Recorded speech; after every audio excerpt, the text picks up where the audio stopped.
Jadi jangan punyanya kecil, di sarungnya besar. Ya kedodoran, akhirnya nanti bisa tertinggal di dalamnya kan.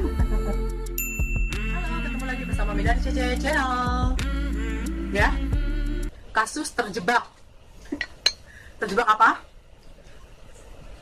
Pernah dengar nggak? Ada kasus yang terjebak di dalam Miss V, yaitu adalah kasus terjebaknya botol. Nah, selain botol, ada juga terong yang terjebak di dalam situ ya. Ada juga ketimun. Nah, ada juga pokoknya berbagai macam yang terjebak di situ. Nah, ini ada salah satunya adalah yang terjebak di dalam situ adalah kondom. Ya, itu kondom. Kok bisa terjebak? Ya bisa lah, karena sewaktu-waktu memang bisa copot gitu kan. Apalagi yang size-nya itu nggak pas, jadinya bisa ucul, bisa copot gitu ya, bisa tertinggal di dalam situ gitu. Nah, ada beberapa macam resiko nih ya. Resiko yang akan terjadi bila ada sesuatu yang tertinggal di dalam situ tuh gitu. Apa resikonya? Pada saat berhubungan intim atau berwik-wik, banyak sebagian orang yang menggunakan kondom. Kondom untuk mencegah kehamilan, untuk mencegah penularan penyakit yang berbahaya ya di seputaran itu. Ini khusus untuk yang kondom terjebak di dalam Miss V itu.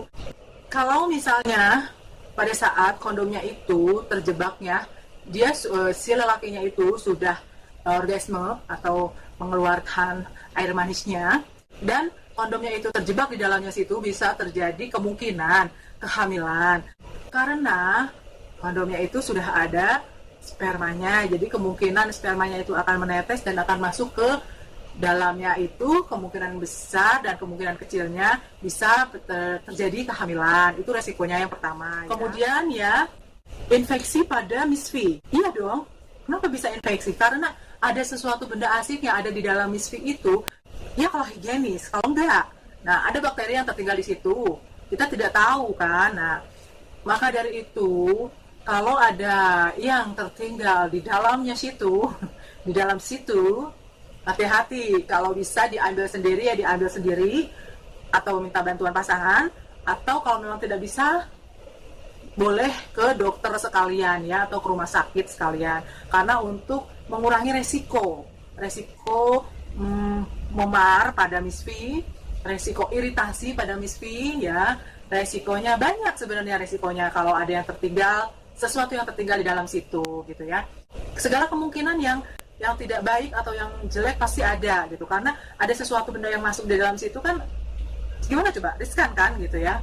Jadi sebaiknya segera berangkat atau pergi ke dokter kalau memang tidak bisa diselesaikan dengan pasangan. Tidak menutup kemungkinan bakteri akan berkembang biak dan menyebabkan si Miss V itu menjadi lebih sakit atau lebih terinfeksi benda-benda asing. Jadi kemudian ya, banyak orang berasumsi kalau kondom itu sebenarnya adalah alat untuk ya mencegah penularan penyakit. Jika pasangan Anda terjangkit virus-virus seperti HIV atau virus yang penyakit gonore atau penyakit kelamin gitu. Nah, pada saat batangnya itu dipakaikan kondom kan itu untuk mencegah. Nah, sementara setelah itu kondomnya tertinggal di situ, di dalamnya situ. Nah, bagaimana? Nah, yang ditakutkan kan takut tertularnya virus juga ya, secara tidak langsung. Karena pada saat kondomnya itu terlepas dari tempatnya, dari tempatnya itu, nah bisa jadi pada saat terlepas si Mr. P-nya ini yang misalnya ada terjangkit penyakit, entah itu penyakit HIV atau gonore atau semacam sifilis atau yang lainnya gitu ya, menempel pada dinding Miss V-nya, besar kemungkinan nah Miss V-nya itu juga akan terkena, ya enggak? Menempel sedikit aja pada dindingnya itu berbahaya sekali sebenarnya. Oke teman-teman, segitu aja dulu informasinya tentang hati-hati memakai kondom yang tidak sesuai dengan ukuran. Kalau memang ukurannya besar, cari tempatnya atau bungkusnya yang besar juga. gitu. Nah, kalau punyanya kecil harus menyesuaikan juga. Jadi jangan punyanya kecil, di sarungnya besar. Ya kedua-dua orang, akhirnya nanti bisa tertinggal di dalamnya kan. Oke, sekian dulu infonya dari saya. Semoga bermanfaat. Oke, jangan lupa di subscribe, di like, dan di